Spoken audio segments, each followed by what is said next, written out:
Bonjour, bienvenue en cette belle fête de Saint-Benoît. À tous ceux qui sont affiliés ou qui se réclament de la spiritualité de Saint-Benoît, bienvenue, belle journée et journée de bénédiction aussi pour toute notre Église, pour le monde entier, parce que Saint-Benoît, c'est une personne merveilleuse qui a marqué l'histoire de notre Église et qui la marque encore aujourd'hui. Dieu l'a appelé à une mission de fondateur, mission très particulière, et Dieu t'appelle toi aussi, comme il m'appelle, à fonder quelque chose de nouveau aujourd'hui, à bâtir le royaume. J'ai rêvé, Seigneur, que tu m'appelais, et c'était vrai. J'ai rêvé, oh mon Dieu, que tu m'appelais, tu me tendais les bras, tu m'attirais et tu m'aimais. J'ai rêvé, c'était vrai. J'ai rêvé, c'était vrai.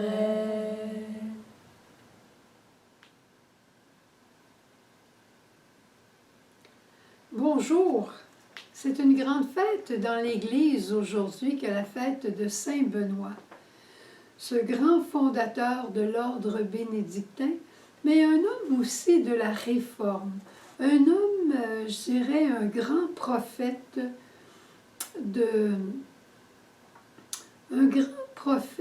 pour la vie spirituelle, mais aussi un grand prophète pour l'équilibre et la culture. C'est ce que je retiens des lectures et de la vidéo que j'ai écoutée sur sa vie. Il est né en 480, donc c'était après la chute de l'Empire romain. On était en pleine décadence en Italie à ce moment-là. Et lui, il désirait protéger toute la culture de Socrate, de Platon, toute la richesse aussi qu'il y avait dans l'Église.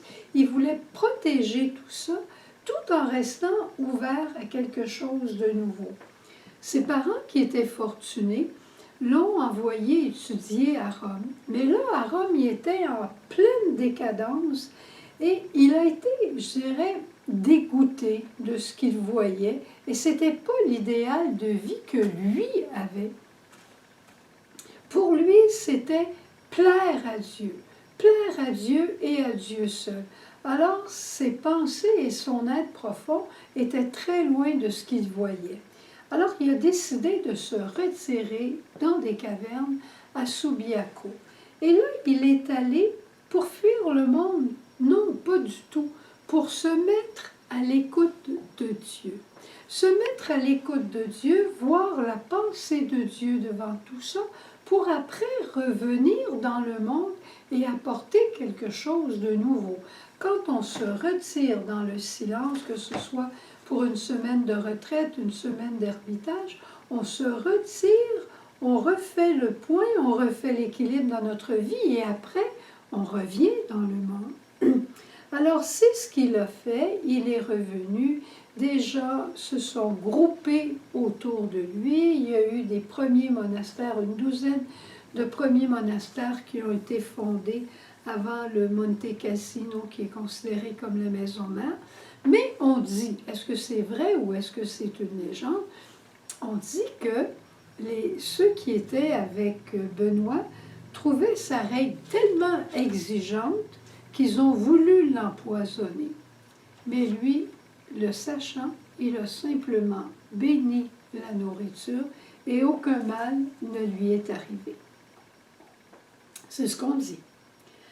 Alors, il y a des aspects très intéressants de sa règle. Des aspects, tout est intéressant pour un bénédictin, mais pour nous qui ne sommes peut-être pas bénédictins ou bénédictines, il y a des choses merveilleuses qu'on peut garder pour notre propre vie spirituelle.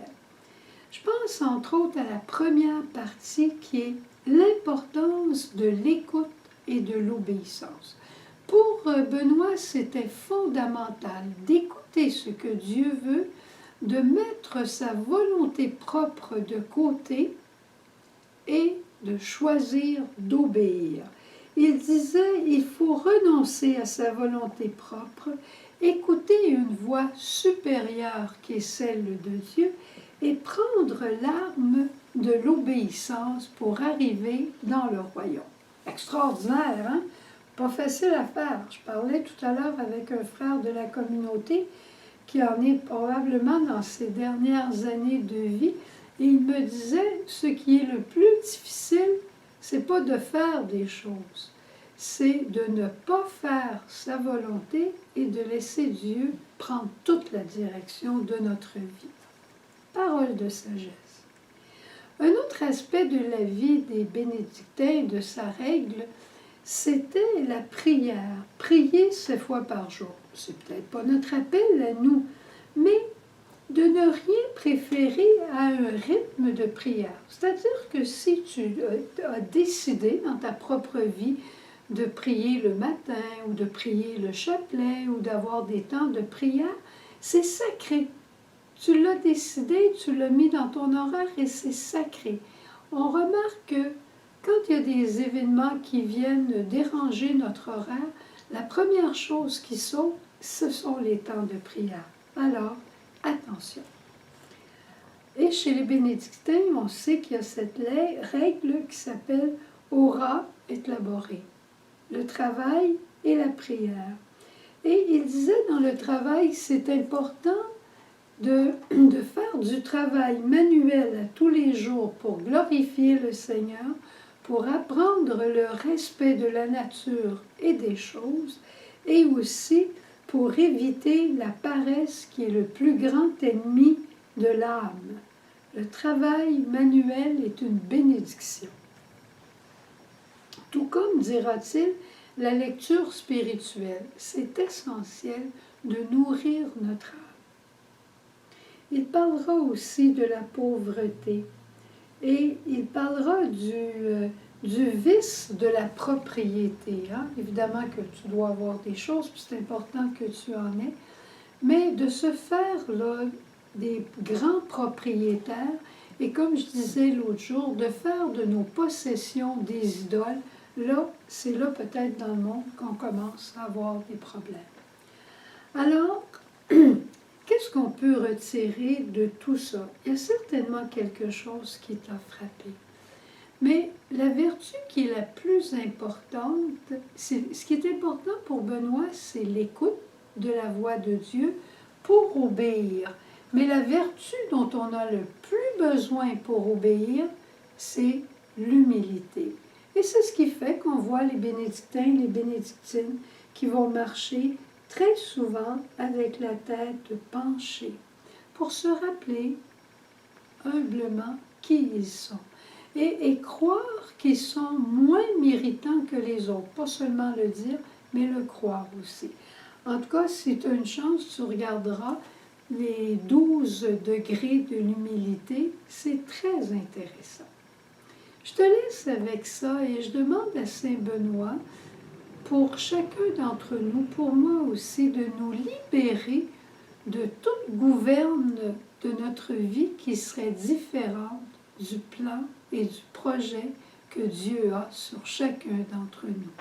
J'ai rêvé que tu m'appelais et tu m'appelais et tu as voulu me greffer sur toi pour que je marche dans tes pas.